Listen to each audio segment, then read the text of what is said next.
Assalamualaikum warahmatullahi wabarakatuh. Apa kabar anak-anak kelas 10? Bagaimana kabar kalian hari ini?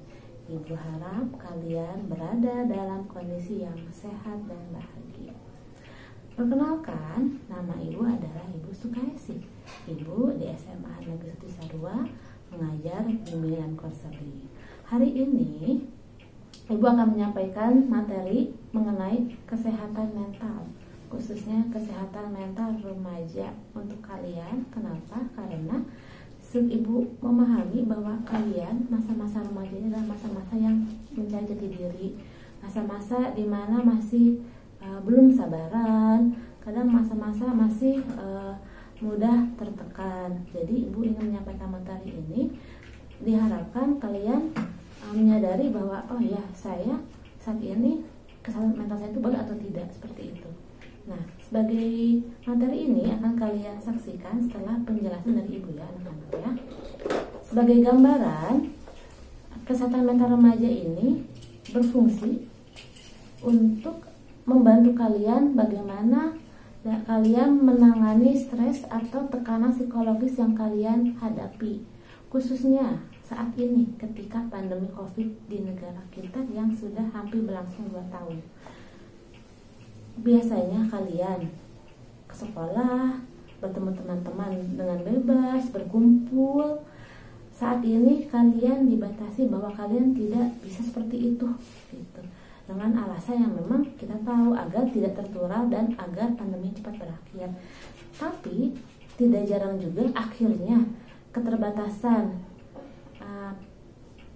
aktivitas kalian yang dibatasi ini membuat kalian merasa depresi atau tertekan, dan jika tidak ditangani, itu ibu bilang akan membuat kalian stres, depresi, atau bisa menyebabkan penyakit jangka panjang seperti apa, seperti diabetes atau stroke. Nah, makanya ibu di materi ini akan menyampaikan bahwa pentingnya kesehatan mental untuk kalian, khususnya ketika kalian berada dalam situasi pandemi seperti itu ya anak-anak. Silahkan disaksikan. Kesehatan mental remaja di masa COVID-19. Materi MPLS tahun ajaran 2021-2022. Latar belakang perkembangan virus corona saat ini mungkin menunjukkan bahwa masyarakat harus semakin waspada dengan segala sesuatunya. Dampak dari pandemi ini tidak hanya mengarah kepada kesehatan fisik masyarakat, tetapi juga kesehatan mental. Salah satunya berdampak terhadap kehidupan para remaja yang nyatanya ikut terpengaruh seiring dengan dilakukannya berbagai kebijakan untuk mengurangi dampak dari pandemi ini. Para remaja semakin diuji dan tidak sedikit dari mereka yang akhirnya menjadi stres. Menurut WHO, tahun 2019, stres yang muncul selama masa pandemi 19 bisa berupa rasa takut dan cemas mengenai kesehatan diri dan kesehatan orang terdekatnya, pola tidur atau pola makan berubah, sulit berkonsentrasi hingga menggunakan obat-obatan atau narkoba. Nah, untuk kesehatan mental didefinisikan oleh WHO sebagai kondisi psikologis atau mental yang sehat, di mana kondisi seseorang individu hidup dalam kesejahteraan, mampu mengenal potensi dirinya, mampu menghadapi tekanan sehari-hari, dan mampu berkontribusi di lingkungan sosialnya. Kesehatan mental juga dapat berkontribusi aktif dalam mewujudkan potensi kita sepenuhnya dan memiliki kemampuan untuk mengatasi tekanan hidup.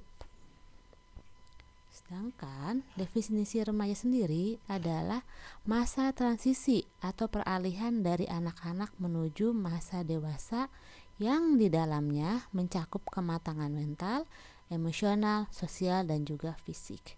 Pada umumnya, masa remaja terjadi pada usia 12 tahun hingga 21 tahun.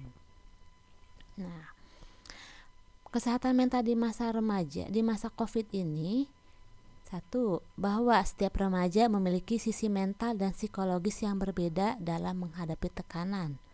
Ada yang kuat, ada yang lemah di dalam menghadapi sebuah masalah. Diharapkan setiap remaja memiliki kesehatan mental yang kuat karena hal tersebut menjadi dasar sehatnya fisik mereka. Antara fisik dan mental memang hal yang tidak bisa dipisahkan. Pembatasan akibat COVID-19 mengakibatkan penyesuaian perubahan secara mendadak yang beresiko mengganggu kesehatan mental remaja. Saat kesehatan mental remaja tertekan, bisa dilihat tanda-tandanya seperti terlihat tidak bersemangat, nafsu makannya berkurang, pola tidurnya terganggu atau susah tidur, dan juga memiliki rasa khawatir yang berlebihan.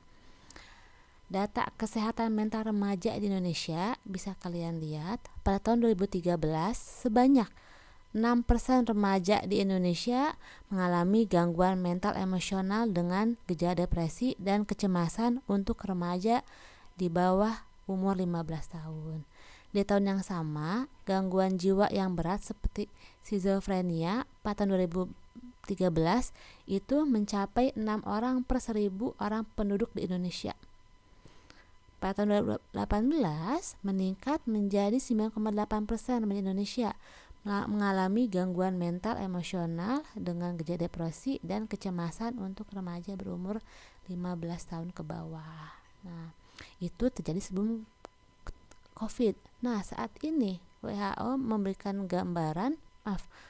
memberikan gambaran bahwa pada tahun 2020 99% anak dan remaja di bawah 18 tahun di seluruh dunia tinggal di salah satu dari 186 negara dengan beberapa bentuk pembatasan gerak seperti Indonesia ya, PPKM seperti itu. Dan 60% anak dan remaja tinggal di salah satu dari 82 negara dengan lockdown penuh. Apa efeknya? Efeknya sudah tadi digambarkan sebelumnya bahwa mengalami penyesuaian yang mendadak sehingga tidak jarang mengakibatkan stres atau nanti bisa mengarah pada depresi. Nah, ada banyak hal yang dapat dirasakan oleh remaja ketika kesehatan mental terganggu. Salah satunya yaitu menunjukkan perubahan kepribadian. Misalnya yang awalnya ceria jadi pendiam, yang awalnya suka berbicara menjadi pendiam juga. Pokoknya secara kepribadian tertutup. Yang kedua, mengalami kecemasan, amarah, dan perubahan suasana hati yang tidak bisa terkontrol. Tiba-tiba terlalu cemas, tiba-tiba terlalu marah-marah, seperti itu. Padahal sebelumnya tidak pernah seperti itu. Yang ketiga, menarik diri atau mengasingkan diri dari lingkungan sosial.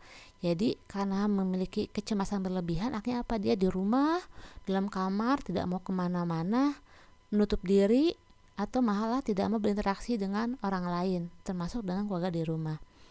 Yang keempat, merasa putus asa atau kewalahan dalam keseharian. Jadi remaja ini merasa bahwa dirinya adalah orang yang paling terpuruk, paling sial dalam kehidupan. Apalagi ketika mungkin melihat keluarganya terpuruk juga, akhirnya merasa bahwa dia paling merana di hidupnya ini. Nah, Kemenkes RI menyebutkan bahwa ada 6 cara menjaga atau memperbaiki kesehatan mental. Yang pertama adalah dengan mengelola stres. Gimana caranya? Kalian bisa menulis buku harian, bisa berolahraga, bisa beraktivitas yang positif. Yang kedua, tetapkan tujuan yang realistis. Misalkan di tahun ini apa sih target kalian? Terus tahun ini juga apa sih yang sudah kalian targetkan? Itu berhasil atau tidak? Jika berhasil, kalian kasih tanda centang seperti itu. Yang ketiga, berkumpul dengan orang-orang yang mendukungmu. Maksudnya itu adalah berkumpul seperti dengan keluarga. Dengan berkumpulnya pun tidak harus berkumpul langsung ya, bisa melalui aplikasi, melalui Zoom meeting atau melalui Google Meeting. Yang penting kalian bisa berkumpul atau tetap berkomunikasi dengan orang-orang yang memang mendukung kalian. Yang keempat, membantu orang lain, misalnya melakukan kegiatan kemanusiaan seperti menjadi relawan. Yang selanjutnya, melakukan hal baru, misalkan melakukan aktivitas yang baru seperti yang kalian biasanya olahraga menjadi suka olahraga seperti main sepeda atau lari pagi. Yang biasanya kalian mungkin di kamar diam menjadi seorang penulis atau membaca buku-buku yang baru seperti itu. Yang terakhir, merawat kesehatan tubuh seperti makan bergizi, istirahat, minum air putih, cukup olahraga, dan menghindari hal-hal yang tidak baik bagi tubuh, misalkan begadang, tidur malam, minum alkohol dan sebagainya. Itu harus dihindari ya. Nah, khusus sama pandemi ini ada hal-hal yang bisa dilakukan remaja untuk mengurangi kecemasannya, karena kadang kita suka cemas berlebihan ya. Pertama, menyadari bahwa kecemasan adalah hal yang wajar. Cemas itu wajar tapi tidak boleh berlebihan. Yang kedua, mencari informasi yang benar dari sumber terpercaya. Jangan ketika ada informasi yang masuk melalui WA apapun itu kalian tahu mentah-mentah. Cari dulu ini betul atau enggak ya informasinya, seperti itu. Yang ketiga, mengurangi bermain media sosial atau membatasi menonton atau melihat berita tentang virus corona. Jadi kalau memang berita di TV berisi tentang kesedihan orang meninggal atau tentang virus corona, sebaiknya kalian hindari saja jika memang akhirnya membuat kalian merasa cemas. Yang keempat, sebisa mungkin orang tua kalian menjadi teman berbagi program kalian. Sampaikan ke orang tua bahwa apa sih yang kalian rasakan, seperti itu. Yang kelima, berikan ruang bagi remaja atau kalian untuk terbuka soal perasaan khawatir pada orang tua. Cerita aja ke orang tua. Jika orang tua memang tidak memahami, ke orang yang lebih tua yang kalian segani, sampaikan saja kecemasan atau kekhawatiran kalian rasakan. Yang keenam, melakukan kegiatan menyenangkan dan yang produktif yang dinilai bisa mengurangi kecemasan, misalkan berolahraga, membaca buku, atau menulis sesuatu di diary kalian. Dan yang terakhir adalah tetap menjalin komunikasi dengan teman-teman, tetap dengan teman di sekolah, dengan teman bermain, walaupun lewat online, itu pasti dilakukan agar kalian tidak merasa sendiri. Nih, ada sebuah quote yang ibu dapatkan, yaitu tetap sehat fisik dan mental dengan wabah corona. Waspada harus, panik takut jangan. Kenapa? Karena ketika mental kalian down, mental kalian tidak sehat, maka akan mendatangkan penyakit yang lain juga untuk kalian. Seperti itu ya anak-anak ya. Nah anak-anak, tadi materi sudah ibu sampaikan melalui PowerPoint mengenai kesehatan mental. Ibu berharap kalian memahaminya. Jika kalian tidak paham atau kurang paham, kalian bisa bertanya langsung kepada ibu melalui WhatsApp atau melalui tatap muka ketika nanti kita bertatap muka, atau melalui daring melalui Google Meet ketika kita akan materi secara tatap muka online anak-anak ya. Atau Bu, itu terlalu lama, saya mau cari di mana lagi? Silahkan kalian cari di Google atau di YouTube.